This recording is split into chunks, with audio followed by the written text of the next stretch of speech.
La Superliga ha sido un fracaso histórico de Florentino Pérez. Y no porque la idea fuera mala, sino porque las formas fueron terribles. Comprometió al Real Madrid los valores y la moral del club por una guerra que al final no ganó y termina de manera anticlimática. Y ojo, yo apoyé la Superliga cuando nació y lo volvería a hacer porque el contexto en el que nació era el contexto necesario. La UEFA sí era un monopolio, sí estaban abusando de los clubes, sí era corrupta, sí se está robando dinero. Se sentían intocables y necesitaban presión. Y lo único que podía hacer esa guerra y podía meter esa presión era el Real Madrid.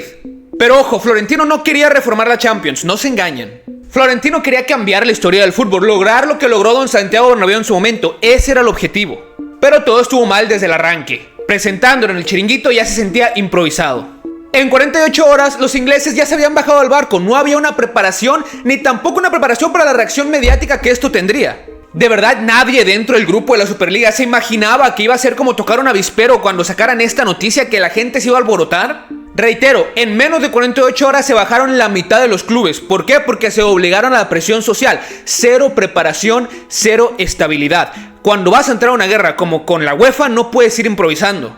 Ahora, lo del Barcelona. Cuando nace la Superliga, era 2021. Aún no había caso Negreira, eso es hasta 2023. Por lo tanto, es entendible que metas al Barça en el proyecto. Es más, era necesario, será negligente no hacerlo. Sin embargo, una vez que se hace público el caso Negreira, ya no estás en el mismo contexto. El Madrid debió haber ido desde el día 1 contra el Barça y todos los involucrados en el caso Negreira por pura ética y moral, sin importar que estaban dentro del proyecto de la Superliga, por ética y moral, incluso por amor propio, pero Florentino hizo todo lo contrario. Priorizando lo político, Florentino se plantó en una asamblea de socios con 2 huevos a decir que necesitábamos un Barça fuerte. Algo que honestamente se sintió como una traición, y no solo al madridismo, sino a los valores. No puedes liderar una guerra contra la corrupción estructurada en el fútbol y al mismo tiempo defender a un club que estuvo pagando a los árbitros o al técnico, al presidente de los árbitros durante más de 20 años. Es que no se puede. Florentino tenía al Barça ahogado, tanto económica como institucionalmente, y era su deber hundirles. Pero no, les dio el salvavidas para priorizar la Superliga. Quien me conozca sabe que yo siempre he dicho que para mí hay cosas que no tienen precio, y tus valores y tu moral es una de ellas. Florentino nos traicionó. Y ojo, como era esperado, Laporta volvió a hacer lo que ya le había hecho Florentino en su primera etapa, le volvió a traicionar, negociando con la UEFA y dejando al Real Madrid solo en el proyecto, un proyecto que ahora ya está muerto. Oye, y fue toda una pérdida de tiempo. A ver, tampoco. Sí hubo logros positivos y sí va a haber cambios, porque el Real Madrid, al haber ganado en los tribunales como ganó, aún puede negociar y está negociando desde una posesión de poder. Ya se han logrado cosas, hay más dinero para los clubes, la UEFA suelta más dinero de lo que soltaba antes, ya se ha cambiado el formato por uno más parecido al de la Superliga y seguramente se vaya a cambiar de nuevo. Seguramente veamos más cambios en la Champions que lo acerquen a lo que iba a ser la Superliga que a la misma Champions League de hace 2-3 años. Y sí, eso es bueno, pero no se confundan, no es victoria, sigue siendo fracaso. Fracaso porque además de comprometer la moralidad del club, como ya dije que lo hizo Florentino Pérez, también se atrevió a comprometer el tema deportivo. Todo por enfocarse en esta guerra, porque deportivamente no tengo dudas que Florentino ha delegado muchísimas decisiones a gente inútil o a gente que solo le dice lo que quiere escuchar. Gente que siempre le dice que es maravilloso y que es un genio y que todo va muy bien. De otra forma no se explican los años negligentes que han provocado que la plantilla hoy esté mal confeccionada. Una confección que ha provocado que cada año estemos cojos, aun cuando se ganaba, porque incluso ganando seguíamos cojos, sobre todo en defensa, por ejemplo. No se explica tampoco el desastre que es el departamento médico, que lo es. Y por último, y aunque se enojen, no se explica tampoco la decisión del fichaje de Mbappé. Que sí, que a muchos les va a doler y me van a decir que qué pesado y lo que ustedes quieran, pero aún con toda esta disfuncionalidad, el Real Madrid tenía un proyecto que era más ganador que otra cosa. Un proyecto que ofensivamente funcionaba y te estaba funcionando además para ganar. Si ajustabas alguna que otra cosa, el proyecto era completamente salvable y ya estaba encaminado. Y Florentino, ¿qué decide hacer? Fichar a Mbappé, demoler todo lo que tenía de proyecto, porque eso fue lo que hizo, e intentar reconstruir alrededor del hombre que ha intentado fichar durante los últimos 7 años.